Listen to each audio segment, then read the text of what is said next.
नमस्कार दोस्तों, मैं सुरेश कुमार, पीजीटी-एसएसटी दिल्ली। तो आज हमारी एनसीईआरटी सीरीज की 7वीं वीडियो है ये, जिसमें हम एनसीईआरटी के इम्पोर्टेंट क्वेश्चन आंसर को सोल्व करेंगे। ये प्रश्न जो हैं हमारे हर पेपर के लिए, हर एग्जाम के लिए बहुत ही महत्वपूर्ण है। तो इसमें जितने भी प्रश्न लिए जाते हैं ये रेलवे ग्रुप डी से लेकर यूपीएससी तक हर एग्जाम के लिए मोस्ट इम्पोर्टेंट हैं, और इन प्रश्नों को करने से आपका जो बेसिक है वो मजबूत होगा, और जितना एनसीईआरटी पर आपकी पकड़ होगी, बेसिक आपका मजबूत होगा, आप जीके जीएस में उतना ही अच्छा परफॉर्मेंस दे सकते हैं। तो आइए शुरू करते हैं आज की वीडियो। पहला प्रश्न है, ग्रीन हाउस गैस कहा जाता है, इनमें से किस गैस को ग्रीन हाउस गैस कहा जाता है? ऑप्शन है argon, nitrogen, carbon dioxide, methane. तो इसमें जो हमारा आंसर है वो है कार्बन डाइऑक्साइड। कार्बन डाइऑक्साइड जो है एक ग्रीन हाउस गैस है, क्योंकि ये ग्रीन हाउस गैस जो पृथ्वी पर ग्रीन हाउस प्रभाव है उसको पैदा करती है। बाकी जो ऑप्शन है उनको भी अगर हम देखते हैं, ऑर्गन जो वायुमंडल में है ये 0.93% होती है, बहुत ही नाम मात्र की। नाइट्रोजन ये सबसे ज्यादा होती है वायुमंडल में, 78%, और ये एक निष्क्रिय गैस है। और मीथेन, मीथेन भी इसमें जो CH4 के नाम से भी जानी जाती है, मीथेन भी एक ग्रीन हाउस गैस है, लेकिन इसका जो प्रभाव है वो कार्बन डाइऑक्साइड से कम है। अगला हमारा प्रश्न है, ग्लोबल वार्मिंग के लिए जिम्मेदार गैस कौन सी है? तो जो ग्लोबल वार्मिंग है, जिसे भूमंडलीय तापन भी कहते हैं, जिससे धीरे धीरे पृथ्वी का जो तापमान है वो लगातार बढ़ता जा रहा है, तो उसके लिए कौन सी गैस जिम्मेदार है? ऑप्शन है oxygen, argon, nitrogen, carbon dioxide. तो इसमें हमारा आंसर है carbon dioxide. Carbon dioxide CO2, इसकी जितनी मात्रा वायुमंडल में बढ़ती है उससे भूमंडलीय तापमान में वृद्धि होती है, और जो बहुत सारे पर्यावरणीय जो समस्याएं हैं उनको पैदा करती है, और उसमें असंतुलन पैदा होता है। बाकी ऑप्शन को अगर आप देखें तो ऑक्सीजन ये 21% हिस्सा है हमारे वायुमंडल का, ऑक्सीजन गैस। ऑर्गन जो अभी हमने 0.93%, और नाइट्रोजन सबसे ज़्यादा है, 78% जो वायुमंडल का हिस्सा है वो नाइट्रोजन से बना है। तो ग्लोबल वार्मिंग, कार्बन डाइऑक्साइड। अगला हमारा प्रश्न है, थर्ड प्रश्न, ओजोन परत किस मंडल में पाई जाती है? ये मोस्ट इंपोर्टेंट क्वेश्चन है ज्योग्राफी के। जो ओजोन लेयर है वो किस मंडल में पाई जाती है, यानी कि ओजोन की परत वायुमंडल की किस परत में पाई जाती है? ऑप्शन है अक्षोभ मंडल, समताप मंडल, मध्य मंडल, बाह्य मंडल। तो इसमें हमारा जो आंसर है वो दूसरा है, समताप मंडल, स्ट्रेटोस्फीयर इसको कहते हैं। इसमें ओजोन परत पाई जाती है जो अल्ट्रावायलेट, जो हानिकारक विकिरण को रोकती है, जो हमारे वायुमंडल और पृथ्वी पर जीवन के लिए बहुत ही महत्वपूर्ण है। तो हमारा आंसर है समताप मंडल। समताप मंडल की जो ऊंचाई है वो 10 से 50 किलोमीटर होती है, और इसी में ओजोन लेयर है। बाकी अक्षोभ मंडल सबसे निचली परत है, मौसमी घटनाएं इसमें होती हैं। मध्य मंडल, मध्य मंडल की ऊंचाई 50 से 80 किलोमीटर के बीच होती है, और बाह्य मंडल ये सबसे ऊपरी है, और ये 80 से 400 किलोमीटर के बीच है।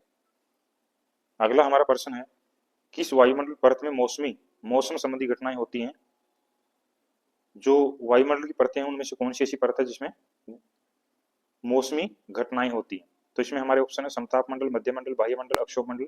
इसमें हमारा आंसर जो है वो अक्षोभ मंडल है, ये सबसे निचली परत है, और इसकी ऊंचाई 1 किलोमीटर से लेकर 13 किलोमीटर के बीच में है, और सभी मौसमी घटनाएं इसी में होती हैं, जिनमें वर्षा, बादल, चक्रवात, हिमपात ये शामिल है। अगला हमारा प्रश्न है पांचवा, लू किस प्रकार की पवन का उदाहरण है? जो लू है वो एक पवन का नाम है, तो वो किस प्रकार की पवन है?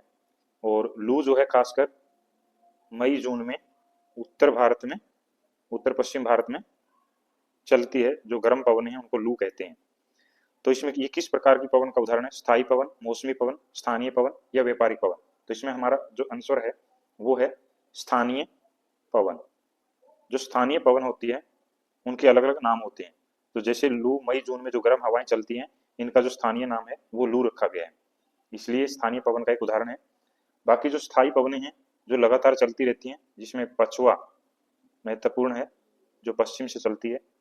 मौसमी जो पवन है उसका उदाहरण है मॉनसून, जो एक मौसम विशेष में चलती हैं। और व्यापारिक पवनें, जो व्यापारिक पवनें हैं ये भूमध्य रेखा के आसपास 5 डिग्री से 30 डिग्री उत्तरी और दक्षिणी दोनों अक्षांशों के बीच में बहने वाली पवनें हैं। और इनको व्यापारिक पवनें इसलिए कहा जाता है क्योंकि ये व्यापारिक जहाजों के लिए बहुत ही महत्वपूर्ण होती है, उनके आवागमन को सुगम बनाती है, समुद्री जो यातायात है उसको। अगला प्रश्न है, जनसंचार का माध्यम नहीं है, इनमें से कौन सा जनसंचार का माध्यम नहीं है? समाचार पत्र, रेडियो, इंटरनेट, पत्र। तो सबसे पहले जो जनसंचार है उसका अर्थ क्या है? जनसंचार यानी कि इंग्लिश में इसको मास मीडिया कहा जाता है। और जनसंचार का माध्यम उस माध्यम को कहा जाता है जो एक साथ लाखों करोड़ों लोगों तक अपनी बात पहुंचा सकता है। तो इस माध्यम में समाचार पत्र भी जनसंचार है, रेडियो भी है, इंटरनेट भी है, लेकिन जो लेटर है वो जनसंचार का माध्यम नहीं है। तो नहीं है पूछा तो हमारा आंसर पत्र होगा। अगला जो प्रश्न है वो है 7वां, टेलीविजन का आविष्कार किसके द्वारा किया गया? टेलीविजन जो जनसंचार का एक माध्यम है उसका आविष्कार किसने किया? ऑप्शन है Marconi, GL. Baird, Fulton, James Watt. तो इसमें हमारे जो ऑप्शन है उसका राइट आंसर है जी.एल. बेयर। जी.एल. बेयर ने 1925 में टीवी यानी कि टेलीविजन का आविष्कार किया था। 1923 में इन्होंने इसका पेटेंट करवाया और पहली बार 1925 में इन्होंने इसको दुनिया के सामने प्रस्तुत किया। बाकी जो ऑप्शन है वो भी महत्वपूर्ण है, उनको हम देखते हैं। मार्कोनी, इन्होंने रेडियो का आविष्कार किया 1896 में। फुल्टन, फुल्टन ने विद्युत नौका का आविष्कार किया। और जेम्स वाट, जेम्स वाट जो है ये वास्प इंजन के आविष्कार से जुड़े हैं, जिन्होंने 1769 में इसका आविष्कार किया। लेकिन जो वास्प इंजन है इसकी खोज सबसे पहले न्यू कॉमेन ने की थी, ये आपको नोट रखना है। अगला जो प्रश्न है, भारत में राष्ट्रीय आपातकाल का समय था, जो भारत में राष्ट्रीय आपातकाल लगाया गया उसका समय कौन सा था? 1975 से 77, 1990 91, 65 66, 1970 71।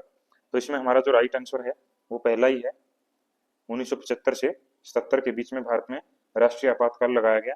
और ये 25 जून 1975 को लगा। उस समय भारत की पीएम जो है, प्राइम मिनिस्टर इंदिरा गांधी थी, ये आपको याद रखना है। और राष्ट्रपति जो थे उस समय, ये काफी पूछा जाता है कि उस समय राष्ट्रीय आपातकाल के समय राष्ट्रपति कौन थे? तो ये थे फखरुद्दीन अली अहमद,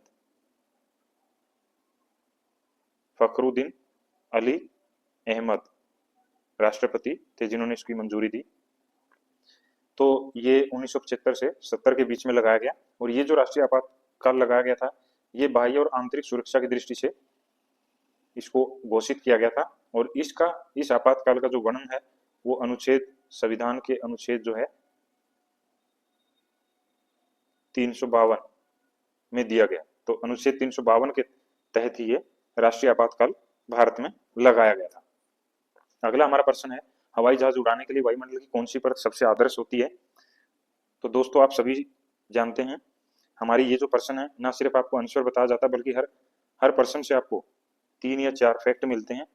और इन 15 प्रश्नों से कम आपके 40-50% कन्फर्म क्लियर होते हैं।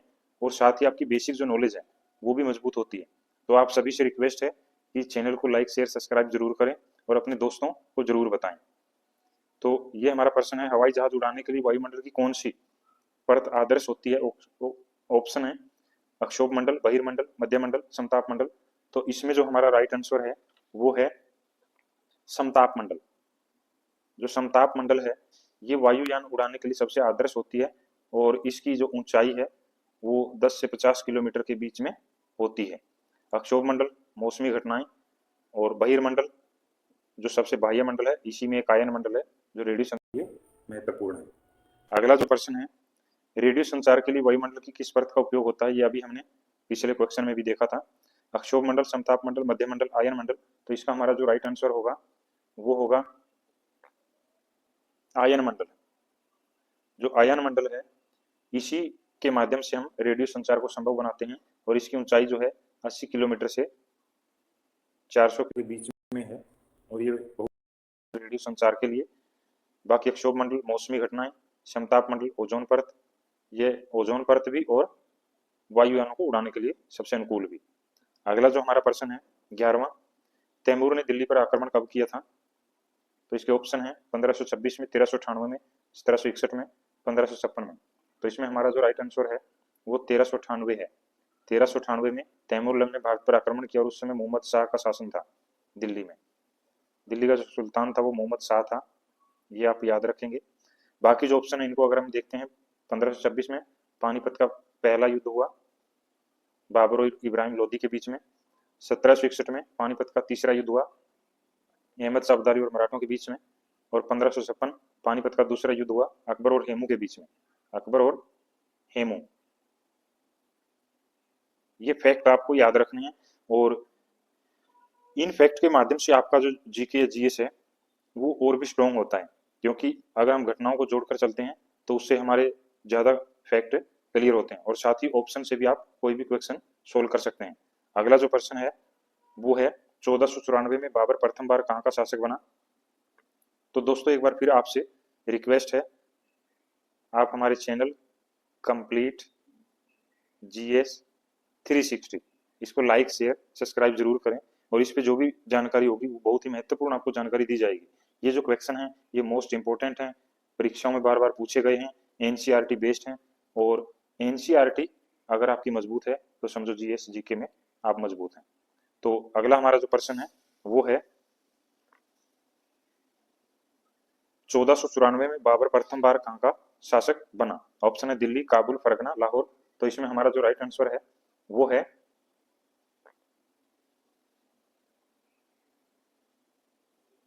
फरगना। सबसे पहले जो बाबर है वो फरगना का शासक बना था मध्य एशिया में, और उसके बाद वो आगे बढ़ा और बाबर ने फिर 1504 काबुल पर कब्जा किया और 1526 पानीपत के पहले युद्ध में दिल्ली पर अधिकार कर लिया। और लाहौर जो है उस समय भारत का एक भाग था और यहाँ पर जहांगीर का मकबरा है, ये आपको याद रखना है, मुगल शासक जहांगीर का मकबरा लाहौर में। अगला जो प्रश्न है, मुगल सेवा में आने वाले नौकरशाह क्या कहलाते थे? ऑप्शन है वाकियानवीस, दीवान, मनसबदार, सूबेदार। तो इसमें हमारा जो राइट आंसर है वो है मनसबदार। जो मुगल सेवा में आने वाले नौकरशाह होते थे उनको मनसबदार कहा जाता था और ये सैनिक दृष्टि से भी बहुत महत्वपूर्ण होते थे। बाकी ऑप्शन अगर हम देखते हैं, वाकियानवीस ये दरबार की जो गतिविधियां या कार्रवाई होती थी उसका लेखन करता था। दीवान ये राजस्व से संबंधित था, राजस्व से। और सूबेदार ये प्रांत का एक तरह से गवर्नर या शासक होता था। अगला जो प्रश्न है, अकबर के राजस्व मंत्री टोडरमल ने जब्ती प्रणाली को लागू किया। तो इसमें ऑप्शन है 1562, 1563, 1580, 1605। तो इसमें हमारा जो राइट आंसर है वो है 1580। 1580 में जो टोडरमल थे उन्होंने ये जब्ती प्रणाली इसको प्रारंभ किया। बाकी अगर हम ऑप्शन देखें, 1562 में ये अकबर का शासनकाल था, तो 1562 में अकबर ने दास प्रथा पर रोक लगाई, दास प्रथा को रोका। 1563 में अकबर ने तीर्थ यात्रा कर बंद किया, या तीर्थ यात्रा कर जो हिंदुओं पर लगाया जाता था उसको समाप्त किया। और 1564 में अकबर ने जजिया जो कर था उसको भी समाप्त किया था। और 1605 में अकबर की मृत्यु हो गई थी। ये आपको नोट रखने हैं, सभी फैक्ट बहुत ही महत्वपूर्ण है। अकबर का जन्म जो है 1542 में हुआ था अमरकोट में 15 अक्टूबर को, ये भी नोट रखना है। अगला जो प्रश्न है, अकबरनामा पुस्तक का लेखन किसने किया? तो आप सभी दोस्तों से एक बार फिर से अनुरोध है कि आप कंप्लीट जीएस 360 चैनल को लाइक शेयर सब्सक्राइब जरूर करें और आप कम से कम एक लाइक जरूर करें। अगर आपका कोई भी सुझाव है तो कमेंट बॉक्स में आप कमेंट जरूर करें, सुझाव होगा तो हम उसको बदलाव भी करेंगे कि और सुधार इसमें क्या किया जा सकता है।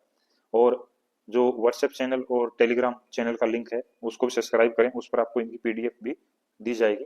तो अभी हमारा जो प्रश्न है वो है अकबरनामा पुस्तक जो है वो किसके द्वारा लिखी गई? ऑप्शन है टोडरमल, तानसेन, महेश दास, अबुल फजल। तो इसमें जो राइट आंसर है वो अबुल फजल, अबुल फजल ने जो है अकबरनामा पुस्तक का लेखन किया था। बाकी जो ऑप्शन है, टोडरमल ये राजस्व मंत्री थे, जब्ती प्रणाली इन्होंने लागू की। तानसेन ये संगीतकार थे, बहुत ही महत्वपूर्ण। और महेश दास ये बीरबल, ये सभी जो ऑप्शन है ये सभी जो हैं अकबर के नवरत्नों में शामिल थे। तो ये थी हमारी वीडियो। धन्यवाद।